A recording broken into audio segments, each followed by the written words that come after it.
জয় তারা। শুভ সকাল বন্ধুরা, কেমন আছেন আপনারা? Welcome back to my channel পারিবারিক সাতকাহন। চলুন মঙ্গলবারের দিনটা আপনাদেরকে সাথে নিয়ে অনেকটা পথ একসাথে হাঁটি।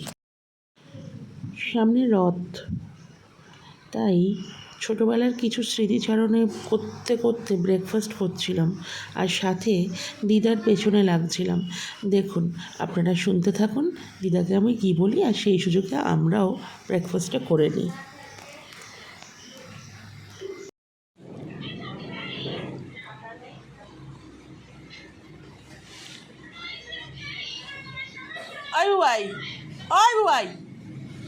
কালকে দিদা হচ্ছে রোববার দিন রথ দেখতে টাকা দেবে। হ্যাঁ ঠিক আছে দিদা।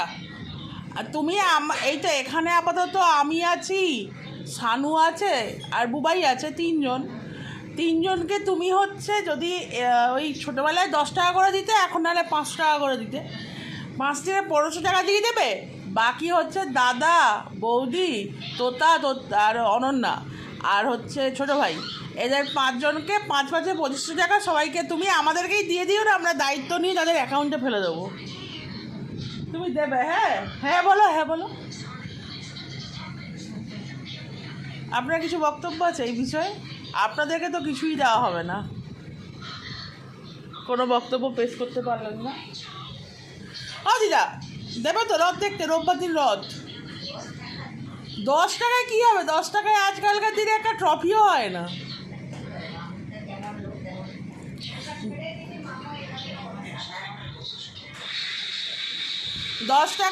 দশ টাকায় হচ্ছে, তুমি যদি সেই আমাদের তুষ্টিকে 10 টাকা দাও, সেও বলবে ও ঠাম্মাম তুমি 10 টাকাটা লিখে দাও, আমার লাগবে না, সেও বলবে তোমাকে। অনেক পেছনে লাগা হলো, এবার চলুন রান্নাবান্নাগুলো সেরে। জানি অনেকেই হয়তো বলবেন, তোমরা এত বড় হয়ে গেছো, তোমরা যে যার মতো সে তার ইনকাম করো, সেখান থেকে দিদাকেই বা তোমরা কেন টাকা চাইছো?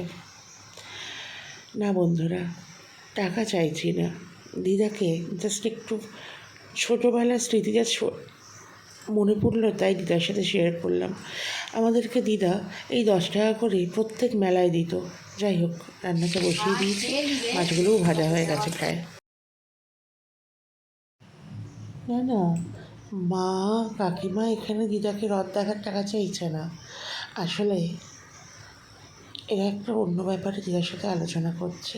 জানি দিদার সাথে এই ব্যাপারটা আলোচনা করা মানে দিদার মনে তো অনেকটা কষ্ট দেওয়া। আসলে আমার কাকু, এটা হলো আমার কাকিমা, আমার কাকু 2023-এর নবমীর দিন আমাদের ছেড়ে চলে গেছেন। জানেন, আজ বুঝতে পারি যে ভগবান মনে হয় ভালো মানুষদেরকেই আগে নিয়ে নেন তার কাছে। আমার কাকু না বড্ড ভালো মানুষ ছিল, আর সব থেকে বড় কথা, বাচ্চাদের সাথে পুরো বন্ধুর মতো করে মিশত কাকু। যেখানে বাঘের ভয় সেখানে সন্ধে হয়। বেচারার এখন এই অবস্থা। বেচারাকে মা ধরে বেঁধে স্নান করিয়ে দিচ্ছে, বড্ড ভয় পায় স্নান করতে। একটু শ্যাম্পু করিয়ে ভালো করেই চান করিয়ে দিচ্ছে, সেই জন্য ও এখন পালাই রব। ও দেখছে কোনখানটায় ছাড়বে আর কখনও পালাবে। যাই হোক, দেখতে থাকুন, ভালো লাগবে।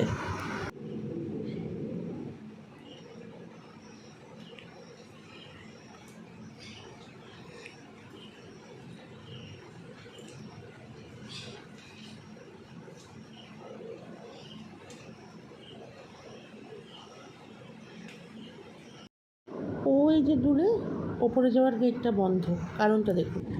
এই তোর কি মাংস দিয়ে ভাত খেতেও কষ্ট? হ্যাঁ, এদিকে আমি কালকের মাছের ডিমটা খাচ্ছিলাম, মাছ খাওয়ার সময় উঠেনি, ডিমটা আমি যা খাওয়া শুরু করছি, সে এসে দাঁড়িয়ে আছে হাঁ করে।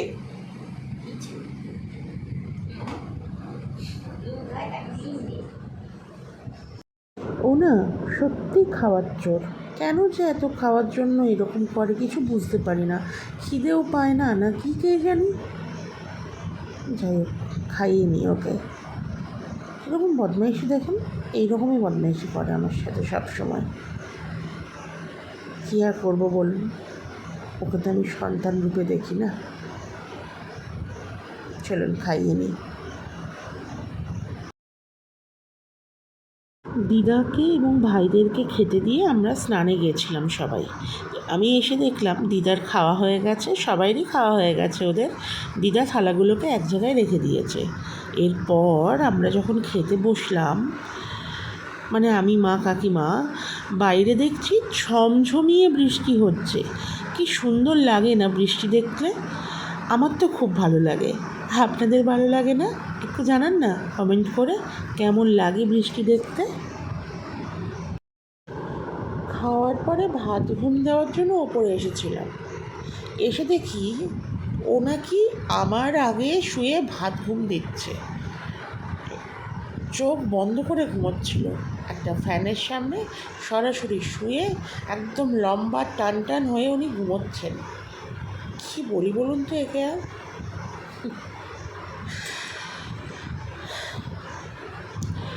পুরো একটা মানুষ যেরকম হয় না, এরাও সেরকম, খুব বোঝে এরা।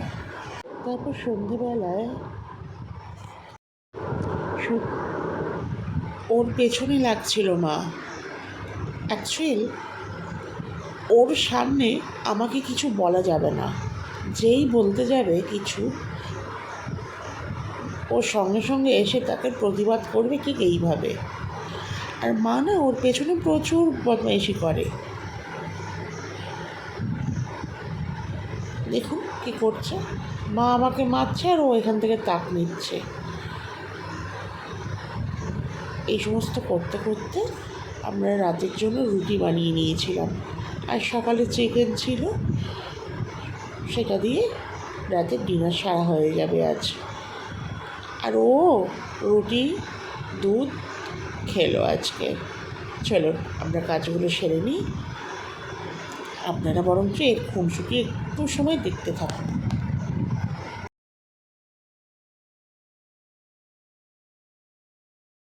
বন্ধুরা, প্রত্যেকটা আগামী আমাদের অজানা, তাই জীবনটাকে হৈ হৈ করে বাঁচুন, ভালো থাকুন, সুস্থ থাকুন, পাশে থাকুন। আমার ভুল ত্রুটিগুলো ধরিয়ে দেবেন কমেন্ট করে।